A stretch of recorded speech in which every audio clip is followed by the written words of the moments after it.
Well, hi everyone, we're at Yankee Stadium for the PRWeek podcast. We're on the road. My name's Steve Barrett, Editor-in-chief of PRWeek.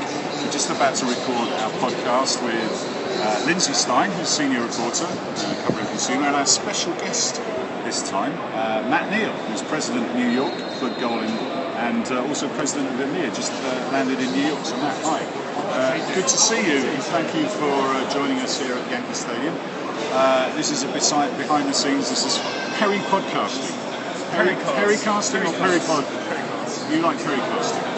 Perry-cast. What do you think, Lindsay? Perry-casting or Perry-podcasting? I like Perry-podcasting. I like Perry-podcasting, actually. Yeah, so that's what we're doing, and we're about to start. So we just get come on. We've got this beautiful backdrop here in Yankee Stadium. I'm just about to hit record on our high-tech technical equipment here, which you'll remember from last week. So, if you've got any questions or contributions, do let us know. Okay, so we are recording. Hello, my name's Steve Barrett. I'm the editor-in-chief of PRWeek, and we're here at Yankee Stadium recording the weekly PRWeek podcast. Special occasion this week. We're on the road, and we have a special guest as well. So I am joined by Matt Neal, who's president of EMEA and also president of New York at Golden. Hi, Matt. Welcome to the podcast. Good to have you here. You're our first special guest, so I hope you feel special. I do feel special, thank you. And we're actually in a lovely setting here at Yankee Stadium. And also Lindsay Stein, who's our consumer reporter, senior reporter, ace blogger, superstar. How are you doing, Lindsay? Great. It's a beautiful day. It's a beautiful day. Are you a big baseball fan? I'm not a big baseball fan, but I was born and raised in a family that were Yankees fans, so I feel, like I'm a Yankees fan. I'm wearing stripes today, which inadvertently actually fits in. There you go. Matt, do you know much about baseball? An awful lot, and you will get more of my baseball knowledge from this. Good. I'm looking forward to hearing that. Yeah, thank you. It's a bit like Rounders, isn't it? It is. No, all right. Think about it. Let's not annoy everybody before we carry on. So, what are we going to talk about? We're going to talk about Matt's move to New York City. He's just moved over from Europe to take on an American role as well, in addition to his EMEA role. We're going to talk about creativity. It's at the top of everybody's list these days, with convergence and agencies sort of getting into each other's territory. It's a big topic, and we'll try and do it justice in this setting. We'll talk about the differences between UK and US PR. And Matt, obviously, you're in a good position to comment on that. We'll talk about PR. Is it manipulation, or is it promotion? Is it how much are we manipulating the message? How much are we getting over authentic messages? There's been a lot of discussion about this. We had some interesting blogs on our website. So, apparently the Yankees are going to lose. They're a bad team. They're going to lose to the Astros. Our friends on Periscope, yeah. So they lost 15-1 yesterday. I think they're going to do better today. But there's a new pitcher today, right? Yeah, and we're going to talk about sport and Yankees and how sport fits into modern marketing. So let's go. Let's start with your move to New York, Matt. Tell us all about it. You've sort of had a staggered move in terms of you were visiting for a while, but now you're over here full-time in your new role. How's that gone, and what are you hoping to achieve at Golden? What's the role? What's your brief? Well, it all started a conversation after an episode with David Hasselhoff in Cannes. And Golden opened up the Cannes Lions Festival. That was last year, wasn't it? Yeah, I think we were the first PR agency to open the festival. It went so well. And I was having coffee sur la croisette with Fred Cook, my boss. You weren't having coffee with the Hoffy? No, I had... coffee with the cookie? That's a t-shirt. Yeah, I think so. I was having coffee with the cookie. Or something else. And we were just kind of talking about what's next. And I said that my dream was always to come and work in New York City. London is one of the greatest cities in the world. And I have a feeling that New York is going to tie it. So we started working on a plan to basically do what Golden has done in London, which is go from quite a small agency comparatively to according to PRWeek, often number one in the market. The job is, in the next 3 years, to take a good agency in New York and make it the best in the city, and in the next 5 to make it the best in the country. Because you've always been more associated with Chicago, obviously, where the head office is, where your key client McDonald's is, 50 years working with them. 58. 58 has, yeah. So how difficult is it to establish yourself in New York? Because we hear that. Edelman did it, obviously. They started in Chicago, but they have very much made that transition. How do you go about doing that? In fact, you've won a couple of pieces of business from them, and in fact hired a few of their people. So is that the plan, to basically take their clients and their people? How did he find out about the plan? No, I think in New York you can do things a lot quicker than you can in where I've just come from. The budgets are bigger. I mean, you could work for the same brand in London and the same brand in New York, change the pound sign to a dollar sign and add a zero. You can also hire people a lot quicker here. You know, notice periods of 2, 3, 4 weeks. It takes 6 months to get a really good person in the UK. So I think we can build on the great foundation we have. But yeah, you're right. Historically, and we are a Chicago headquartered company. That's where we're from. We're Midwestern. But our global focus, our number one priority right now is on this wonderful city. And it's still really important to have a big presence in New York, isn't it? Yes. Even nowadays with such a global PR market, New York is still a big centre of... Yeah. If you would say that London is the international capital, PR capital of the world in terms of different nationalities and companies doing global work from there, New York is undoubtedly the number one media market in the world, so we have to be strong. Okay, great. Well, we'll talk a little bit later about the differences between the UK and US markets, but let's talk a little bit about creativity. Lindsay, last night we were lucky enough to go to the Saatchi & Saatchi New Directors Showcase, which was fantastic, wasn't it? Some brilliant films. At 25th anniversary, so they did a little montage of the last 25 years with the directors making a new film together where they had to follow on from each other, which was amazing. And then they showed the winners of this year's, or the finalists of this year's competition. It's something they do in Cannes each year, and instead of sort of getting celebrities, nothing wrong with getting celebrities, like the Hop, what bigger celebrity could you get? No. But they actually go for the creativity of the new directors and really hunker down on that. How did you find it? I mean, it's a little bit... PR is becoming more advertising-like, and advertising is becoming more PR-like. How did you find the creativity in the films, and what do you think the lessons are for people in communications? I think the great part about last night was that it wasn't about advertising or PR. Obviously, it was PR for Saatchi in a way, but it was just amazing content, and there was no branded content. It was all videos for the sake of videos, the animated videos.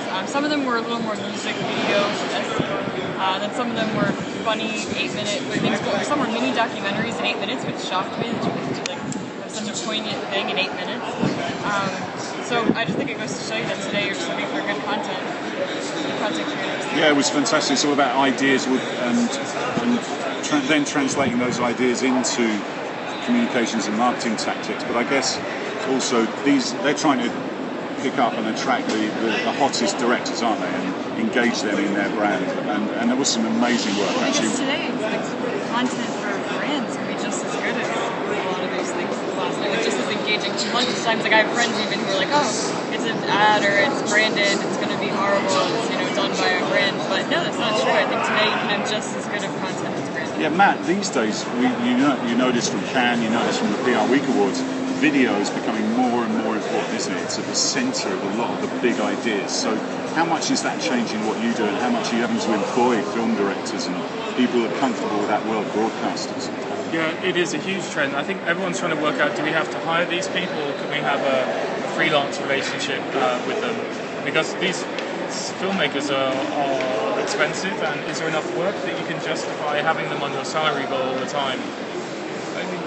I wasn't at the thing last night, but one of the trends that we see is ideas are coming from very different places. And as you probably know, and I know you guys are doing a lot to change this, PR is still quite a white middle class industry. Certainly it is in the UK.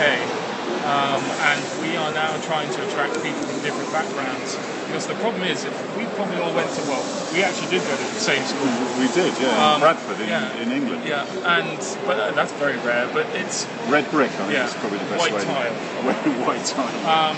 But many people come from the same colleges and watch the same programs, have had the same cultural touch points in their lives. And if you ask those same people for ideas over a long period of time, then the ideas are going to look the same. So we need to find a way of bringing disruptive thought into our industry. And in a country like America, which is such a melting pot of cultures and ideas, if our industry looks like us, then we're probably not going to be serving our clients or our customers well. So somehow we've got to change that. That's actually a good segue into our next topic, which is really the differences between the UK and the US. The US is such an amazing multicultural country. Spanish is going to be the first language in not that many years now. You know, they're looking at the projections 2030, 2040, and it is a melting pot, and we do get that accusation that PR isn't reflecting the industry properly. We've got a panel on diversity at the conference. We have our PRWeek Diversity Awards with the PR Council. But what are the other differences you've noticed between PR in Europe and versus the US? Not versus, compared to. Well, I mean, New York and London, I think if you were to redraw the map on cultural levels, Londoners and New Yorkers are very similar. A nice, healthy skepticism, a good sense of humour, and passion for what they do, and a very work-hard culture. On a budgetary level, there are kind of vast differences. Creatively, it's very, very similar. I think the biggest difference is the relationship with the media and the way the media operates itself. I was painting my apartment this weekend because the people who own it... Surely you have someone to do that sort of thing. I didn't. I didn't get a man in. I did it myself with my 5-year-old daughter who's helping me. And the people that we're renting from are 50, 60 years old, so in the sunset of their life, and every colour is kind of shade of granny, so we had to kind of repaint it. And I was watching the rolling news while we were kind of white-walling the walls. And it was, the usual stories. Is Trump going to build a wall? Is that a good idea? Is it a bad idea? What's his message? Is Biden going to run? Is he not going to run? Clinton, emailgate, is it going to stop? I mean, the same stories for weeks and weeks and weeks and weeks. And yet, you had, breaking that weekend, 3 Americans who heroically saved the lives of probably 50, 60, 70 passengers. France, Belgium. Yeah. True heroes. I mean, you cannot get a better story than that. And that was number 3 on the pecking order behind Clinton emailgate. And that would not happen. In every single European country, that has been the lead story for days. And yet here we are, a year and a half away from election, and the minutiae of what's going on is dominating the news day in and day out. And it's a huge difference. Yeah, so the run into the election in the UK, it's a 5-week run-in. It's a 7-week run-in. Yeah. But here it starts like 2 years out, and it's incessant. Yeah, that's definitely a big change, and the way the communications behind it, especially on this election, which is shaping up to be incredible. Yeah. Any other differences? I mean, the scale of the market over here, the scale of the budgets, the scale of the social media, and those sort of things. The scale can sometimes mean that some of the ideas have to be a little bit more formulaic to reach the whole country, because it's a big country and you can't just do something. It's a country the size of the continent of Europe. So you cannot just do something in one market and hope for it to be spread. I think the relationship between media and communications is more civil here. It's a little bit more professionalised. I think it's a little bit more caustic at times in the UK. Yeah. So that's interesting. I mean, that's a really good thing. That's a cultural thing we at PRWeek had to come to terms with, because we couldn't just translate the model of the UK to the US. It just didn't work. There's things that worked over there would just be on the pale over here, and we've had to sort of, over time, over the 15 years we've been here, sort of adapt and adapt to the market. The good journalism is just as strong here. I mean, the New York Times and the Times, or the Sunday Times, would go toe-to-toe with the Guardian, etc. So I think the media market is quite similar. I think client-wise, you're probably 6 months, maybe 12 months ahead, and applying social and digital to brand work, and maybe the UK follows that a little bit. But creatively, we're similar, I think. Finally, on that topic, clients, everything's changing. They seem to be driving a new agenda. We've seen it in media. We're driving all these media reviews. We've got programmatic advertising taking over, broadcast having less of an effect for advertising, and that's obviously massive implications for advertising and media, but also a knock-on effect for PR. What do you see the clients driving over the next 12 months in our sector? I think we've still got... There are more briefs coming our way which are far more integrated, and there are more briefs coming our way which social is an integral part, and we're the part of the world that I've come from, that debate is still being fought over, whereas I think here it's kind of decided, and we believe it belongs with communication firms, which is great for us and great for everyone working here in the US. Okay, so let's talk about our next topic. Are PR people in the business of manipulation? We hear a lot these days about authenticity and transparency and how you have to be like that if you're going to be in an age of social media and globalization.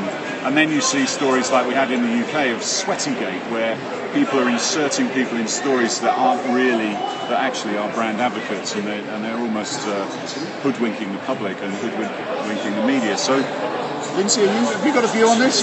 Is PR in the business of professional manipulation, or do you have to be totally authentic and transparent these days? I think with any profession, it's kind of in the middle, right? I don't think anyone in life is 100% honest anyway.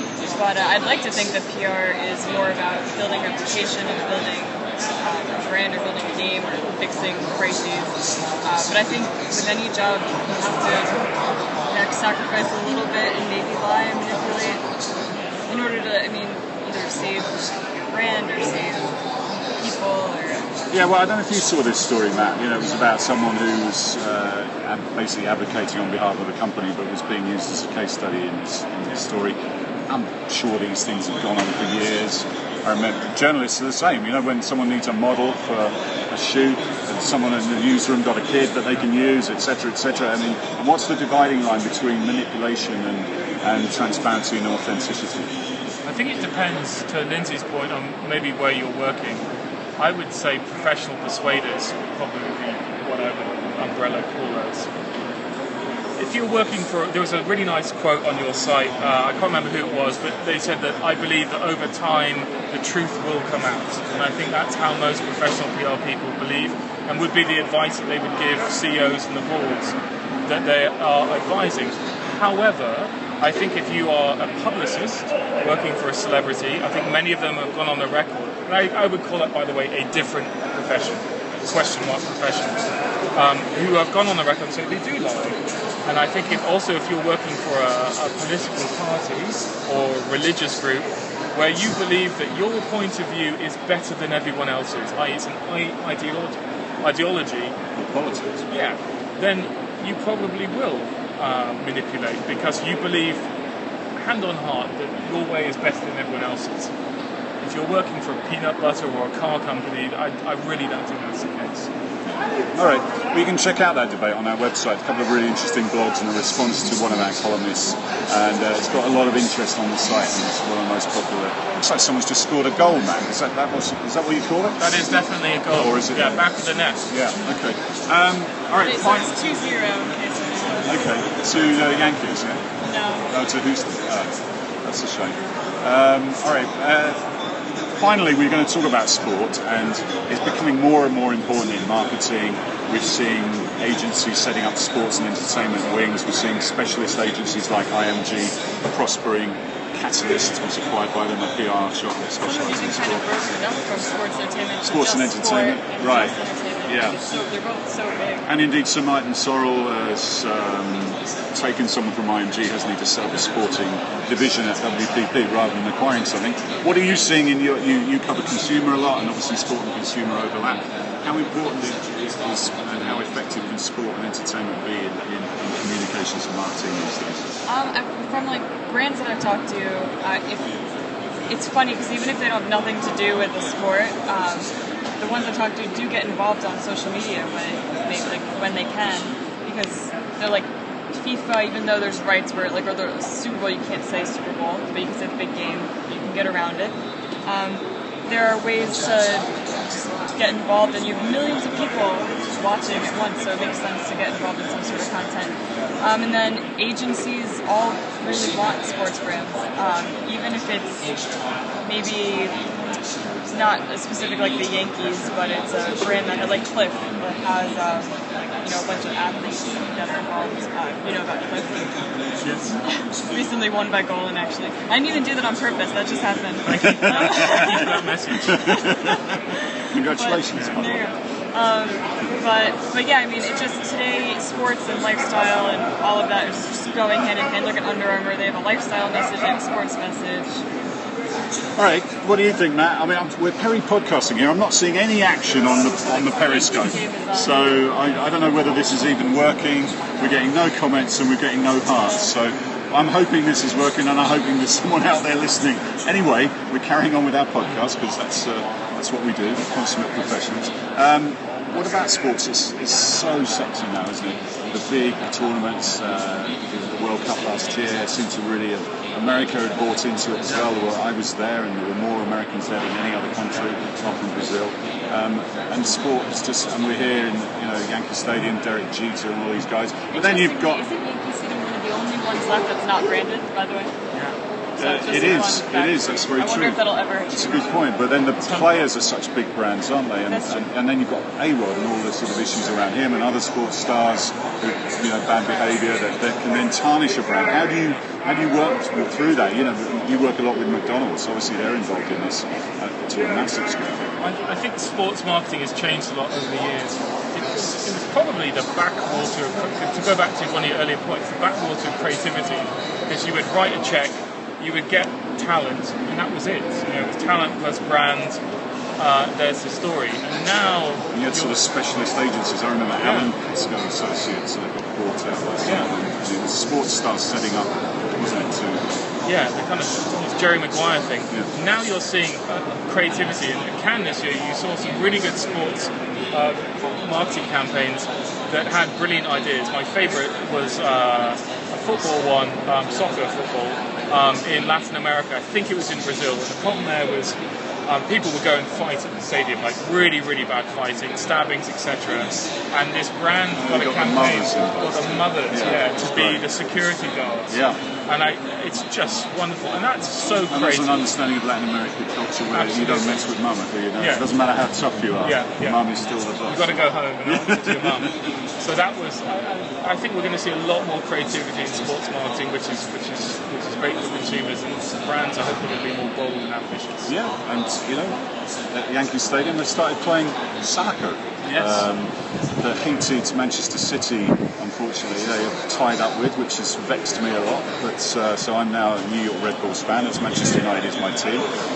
It seems to be taking off a little bit. They've got players coming over like Steven Gerrard and Frankie Lampard. So we'll see how that plays out. Matt, thank you for being our guest on the Perry podcast.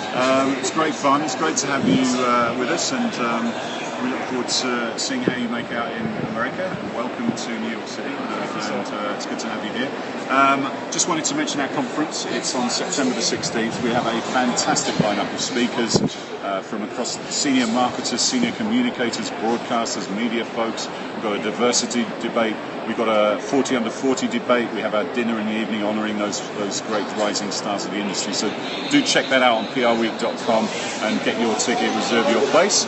But for now, that's all we've got time for, and we'll see you next time on the PR Week.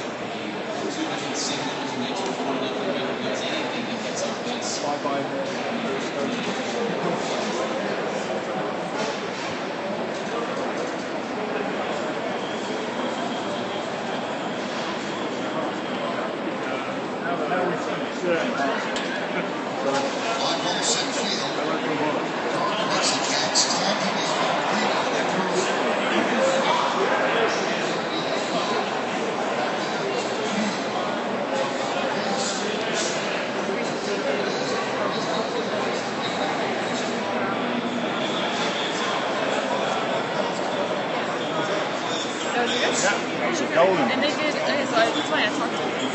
And then when... 10,000